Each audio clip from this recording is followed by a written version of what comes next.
The remarkable reason to find others to fill in the gaps. Today's episode is sponsored by Billy Keels Advisory Services. If you want to learn more about how to make your 99 optional, just go to makeitoptional.com. Once again, that's makeitoptional.com. The remarkable reason to find others to fill in the gaps is an episode that's inspired by a conversation that I had with a high-powered executive. And actually, this is one of the things that, because if you've ever tried to do it all yourself, you realize that you get to a certain point where you get stuck. You can't go any further. You get frustrated. You can't move. And then that goes against all the tendencies that you learned when you were in high school or middle school or college or whatever your graduate degree is. What's a real simple reason why these things are happening? These feelings are starting to happen to you. And I want to give you the remarkable reason to find others to fill in the gaps. Because when you move from the theoretical educational world into reality, there's a couple things that need to change. And I can tell you from my own experience, like I've been there, done that. And in this very brief episode, you're going to figure out exactly what you need to do and the remarkable reason that you need to find others to fill in the gaps that you have, the gaps that your plan has. I was happy in my corporate role. I mean, I did corporate. I was in the corporate world for 26 years, really enjoyed the experience. It was fantastic. I was performing well. Things were going well. And, as you do, life starts to change. I had some changes that were happening in my life, marriage, kids. And guess what? My priorities started to shift. The things that I wanted to do, it became a new scenario. There were new things that I hadn't really understood how important they were going to be until it started happening. Going from theory to practice to reality, right?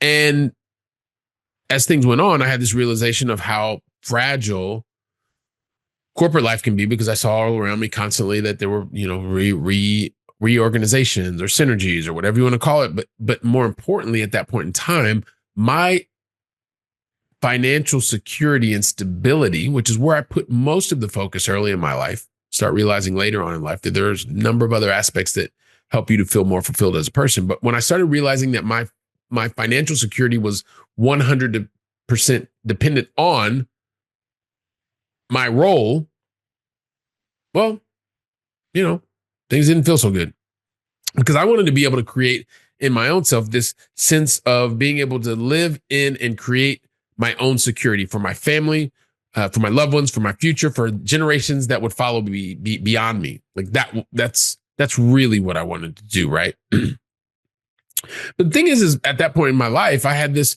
curiosity was aroused to find others, to figure out who else had done what I wanted to do, like this whole awakening within my mind to say, okay, well, now that I don't want to be 100% dependent, I like this corporate environment. I want to continue to play in this corporate environment. At the same time, I've got this curiosity that's been aroused. I need to find somebody who wants to do what I want to do, because I've talked about it before. I had an amazing conversation with my boss at the time, and he helped me to understand that there was more than just running around over and over and over on that big hamster wheel. I could run on the wheel, and at the same time, I could start to create my own little wheel if I wanted to, right? And so being the good student that I was, it took me from 2008 when I had this conversation all the way until 2013. It took me 4.5 years to go from theory to practice.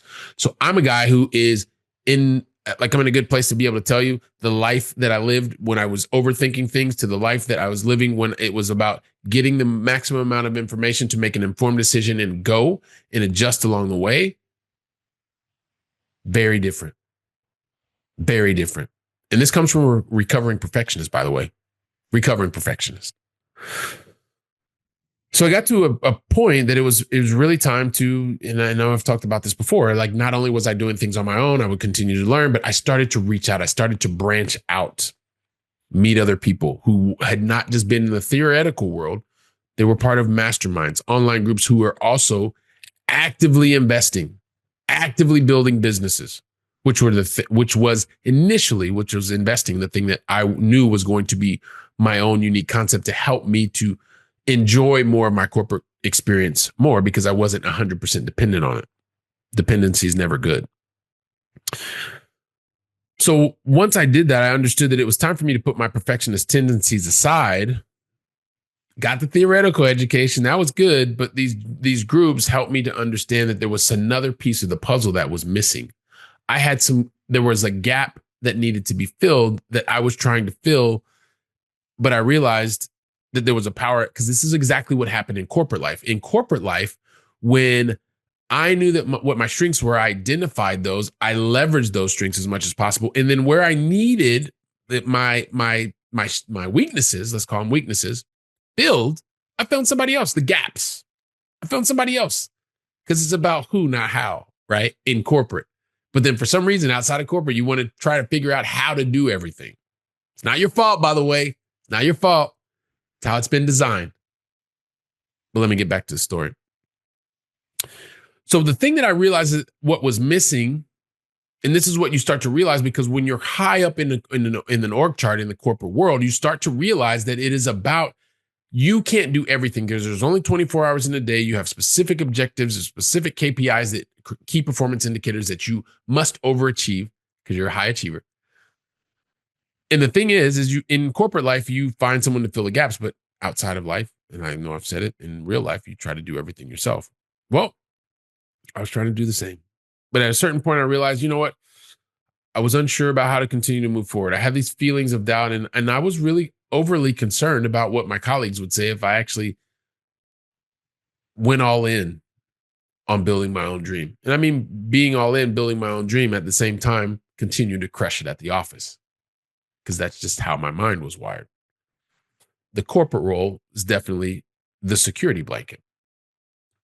Now, the thing is I had gone through this and I started to realize that, okay, it was about applying the same logic that I had applied in corporate, recognizing my strengths, identifying my gaps, and finding the right people to fill those gaps. It's the same philosophy, right? This is the remarkable reason that you need to find others, because when you do that, it allows you to go further faster, and it also allows you to make a bigger impact, positive impact on others. That's why it's important not only to identify your strengths, recognize where your gaps are, and fill those gaps with the right people, the right teams.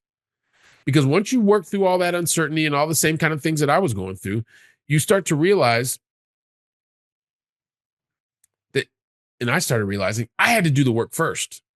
I had to do it first, realize where my gaps were, and then from there, find the right person to help to fill those gaps. And in my case, I understood that I would also never be 100% correct later on in my corporate career. Early on, I wanted to do 100% and probably overly spent so many hours overthinking, paralysis analysis, all that stuff. But once I understood that at that point that it was never going to be 100%, I still wanted to find someone who'd been where I wanted to be before, who had not been there long before, because the stuff still stayed fresh in his memory. He helped me move me forward. He put the mirror in front of me, the proverbial mirror, not a real mirror, but the proverbial mirror, so that helped me to reflect on where I was, reminded me about what my priorities were, so that when it was time for me to move forward, I was able to do it so much more decisively. Why? Because I invested the time to figure out what my strengths were, where my gaps were, and I filled it with the right person, the right coach to help me move forward faster. Because that's the transformation that happened within me, is I realized I didn't have to be 100% perfect.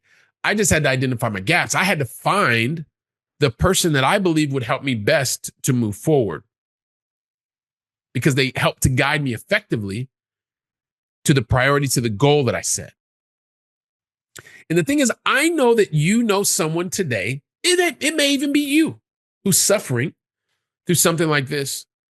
If you know of somebody, share today's episode. You are going to be the person in their life that is helping them to move forward. You're helping them out of the pain that they're in right now. Because when you recognize gaps and you're not doing anything about it, you are the person that suffers. And if it's not you, and it is that someone, share today's episode, share it with them, help them understand that they're not alone. It's not just them. You're not alone either. Right? I'm here. I'm here for you. So here's the thing. I'd love for you to share today's episode with that person that you know, with family, with friends, and then go from theory to practice. Talk to everyone about what you're hearing, what you're learning on the podcast. Because while you're doing that, it gives me motivation to continue to create more and more episodes. So while you're sharing, while you're caring, while you're learning and growing, I'll be right here preparing the next episode. So until then, go out and make it a great day. And thank you very, very much.